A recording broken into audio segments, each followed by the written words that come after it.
और साथियों, अभी जब आपसे हम बात कर रहे हैं तो यहां से कुछ ही दूर में, लगभग आधे किलोमीटर दूर में, नहीं मालूम किसके जमीन पर बनी एक रेस्टोरेंट है जो कैब्स के नाम से जाना जाता है। वहां पंचतंत्र की कहानी बांची जा रही है।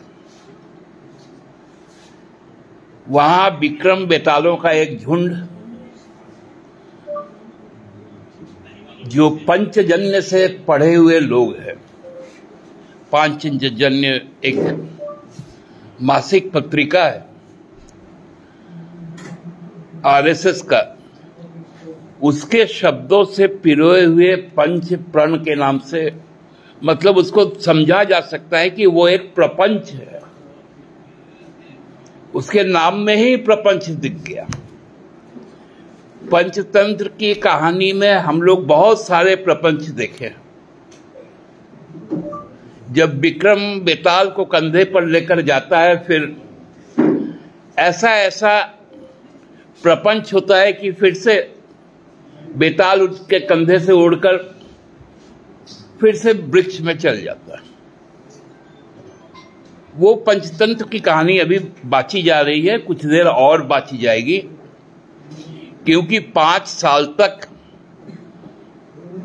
लोग राजनीतिक रूप से बेरोजगार हो गए थे और लोकतंत्र में हमारा ये अवसर आता है कि हर 5 साल में लोग रोजगार की तलाश में निकलते हैं। कुछ दिन पहले कहा गया कि हम लोग जो घोषणा पत्र लाएंगे भारतीय जनता पार्टी के द्वारा, वो किस्तों में जारी होगी। मतलब जैसे टीवी में जो घर तोड़ने और घर जोड़ने का जो सीरियल सब चलता है, वो भी टू बी कंटिन्यूड होता है, कई किस्त होते हैं, उसी तरह किस्तों में आएगी। चलिए भाई, हम लोग भी उस किस्त का इंतजार कर रहे थे कि आज कौन सा प्रपंच होगा। तो प्रपंच के नाम पर बहुत प्रहसन भी हुआ। बात की शुरुआत हुई महिला सशक्तिकरण से, जिसमें कहा गया कि जो संसदीय व्यवस्था के तहत हम महिलाओं को 33% आरक्षण देंगे, और उसका कानून भी संसद ने पार कर दिया। लेकिन वो आरक्षण तब होगा जब जनसंख्या की गिनती हो। अब 2025 के दरवाजे पे हम लोग खड़े हैं, लेकिन अभी तक कोई ऐसी सूचना नहीं है कि 2011 के बाद से इस देश का पॉपुलेशन सेंसस का कोई तैयारी किया हो।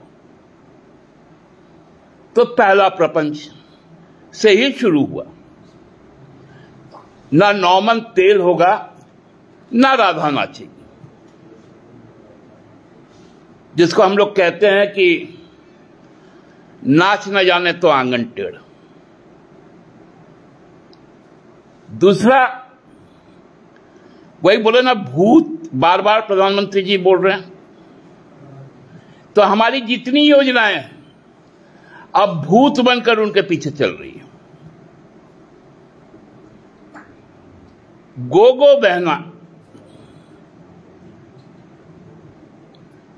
2100 ना 2500 रुपए प्रति महीने।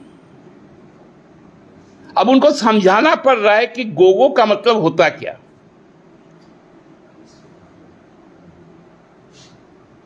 कि ये संथाली में मां को कहा जाता है। अब हेमंत सोरेन चुकी है, शिबू सोरेन है, तो इसलिए गोगो दीदी योजना तो हमारा ही तो मैया सम्मान है ना। फिर भूत घुस गया, सबको आवास, मतलब क्या, अबुआ आवास।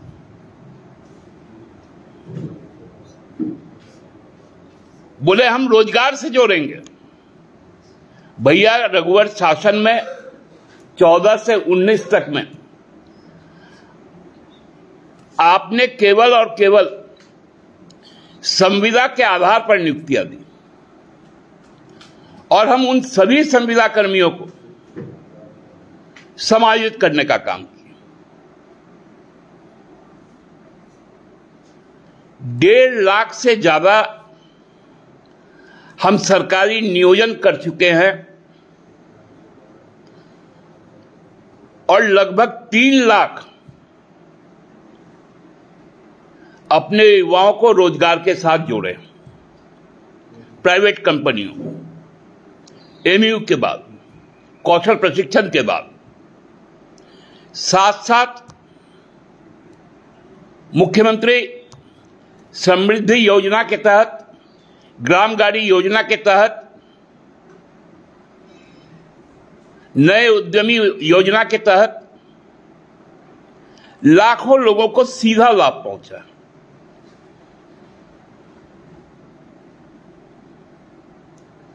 एक आ गया है यहां पर फिर से प्रपंच कि हम सिलेंडर देंगे 2 ठो, मतलब साल भर चल जाएगा 2 ठो में, और बाकी में 500 रुपया करके सब्सिडी देंगे। वही भूत कांग्रेस का जो आज तेलंगाना में और कर्नाटका में मिल रहा है। भूत ही लोग को छोड़ेगा नहीं, विक्रम बेताल को।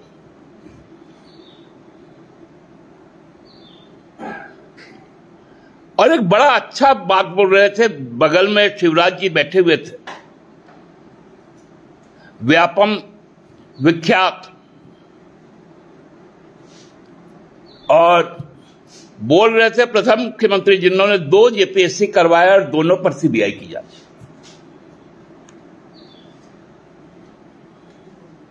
अध्यक्ष से लेकर सदस्य से लेकर अधिकारी जेल घूमकर आए।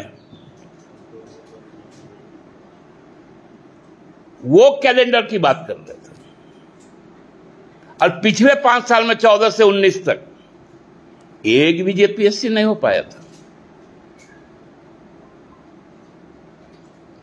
मतलब प्रहसन भी कम से कम देवी पक्ष में आज तीसरा दिन है। देवी पक्ष में भी इस प्रकार का झूठ।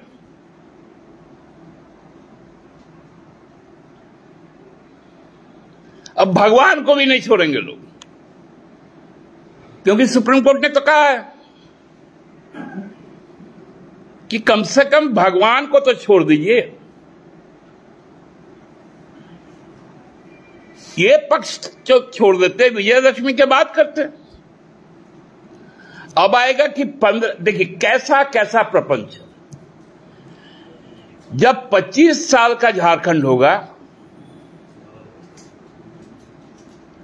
तो हम लोग 25 पॉइंट बताएंगे, और जब 15 नवंबर का होगा तो हम लोग 150 बात बोलेंगे और अपना जारी करेंगे। भैया 25 साल 15 नवंबर को ही होगा ना।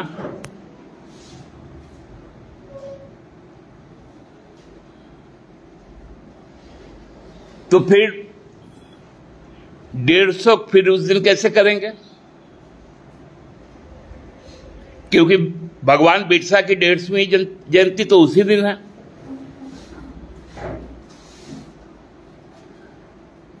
मैं अपने बड़े भाई राज्य के मुख्यमंत्री, प्रथम मुख्यमंत्री आदरणीय श्री बीएल मरांडी जी को कहूंगा, ठीक थे आप कुछ दिनों पहले तक, 5 साल पहले तक। कम से कम इस प्रकार का मति भ्रम आपको नहीं हुआ था।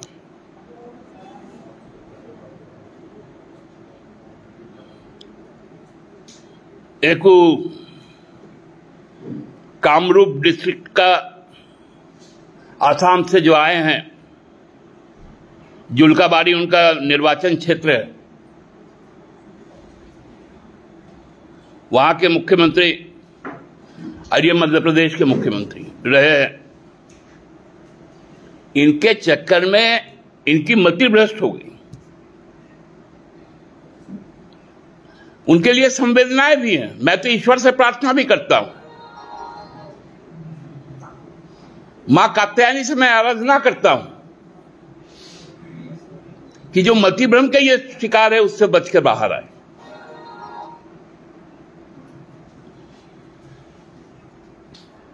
मैं अमूमन 4:30 बजे बोलता था, मुझे 1 घंटा बाद में इसलिए बोलना पड़ा क्योंकि मैं जो प्रपंच रचा जा रहा है उसके बारे में कुछ जानकारी ले लूं। और जानकारी लेने के बाद यही आया कि ओझा मुनि का अब जरूरत है, इनको झाड़ फूक की जरूरत है। और झाड़ फूक चुनाव में ही संभव है, और झाड़ फूक करके हम लोग इनको शांत कर देंगे।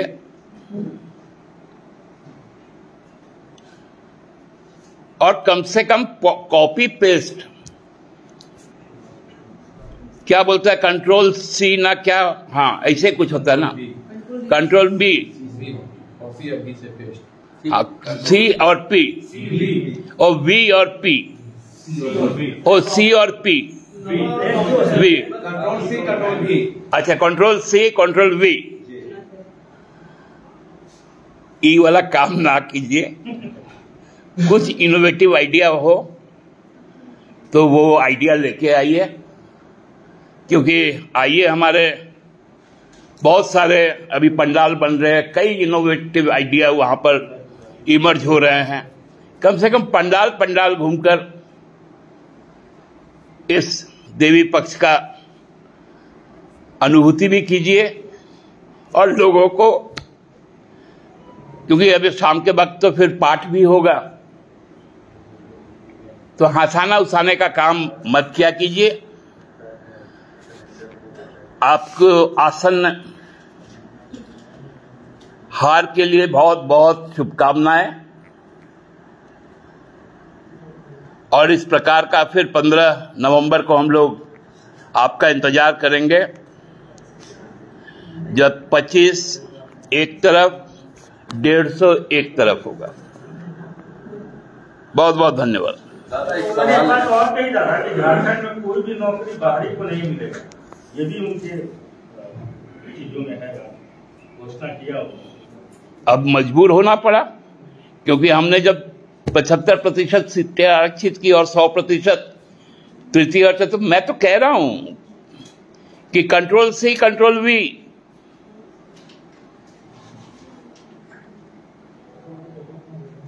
तो ये पूरा का पूरा आज का जो इनका 5 प्रण है, प्रपंच जो है, ये कहीं से भी कुछ नया नहीं है। अगर कंट्रोल सी और वी के चक्कर में जनता भरोसा कर गई तो फिर क्या होगा? अरे बाप रे बाप, अभी देखिए ना, आज चुनाव हुआ है हरियाणा में, जनता इतना भरोसा की है भारतीय जनता पार्टी में कि वो दहाई का अंक तक नहीं छूने जा रही है। वो अंडर 10 रहेगा 90 में, बार बार नहीं आते, बहुमत में नहीं है केंद्र में भाजपा, बैसाखी पर है, बार बार काट की हांडी नहीं चढ़ती। दादा, एक सवाल है कि इस वक्त देश में आप देख रहे होंगे कि एक विशेष समुदाय पर जो उत्तर प्रदेश के महंत है, यति नंद जो नाम है जिनका, वो प्रॉफिट पर विवादित टिप्पणी दी है, जिसको लेके पूरे देश में एक अलग सा माहौल है। साथ ही साथ अरबियन कंट्री ने इंडिया गवर्नमेंट को पत्र लिखा है कि इस तरह से आप जो देश के अंदर माहौल बना रहे हैं, उससे अच्छा मैसेज देश का नहीं जाएगा। उस पर सर जेएमएम का, देखिए, ये शुरू से हम लोग कहते हैं कि सांप्रदायिक ध्रुवीकरण। मैं तो कहता हूं कि यदि इस्लाम, पाकिस्तान और कब्रिस्तान, ये 3 मुद्दे यदि हट गए भारतीय राजनीति के डिस्कोर्स से, तो भारतीय जनता पार्टी का नामो निशान नहीं रहेगा। ये विद्वेष और ये घृणा केवल भाजपा ही फैला सकती है और कोई नहीं।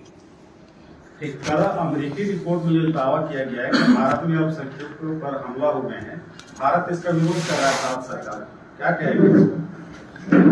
देखिए, ये पारदेशीय चीजें हैं और देश का अंतर्राष्ट्रीय नीति पर घरेलू कोई भी बयान देना उपयुक्त नहीं रहेगा।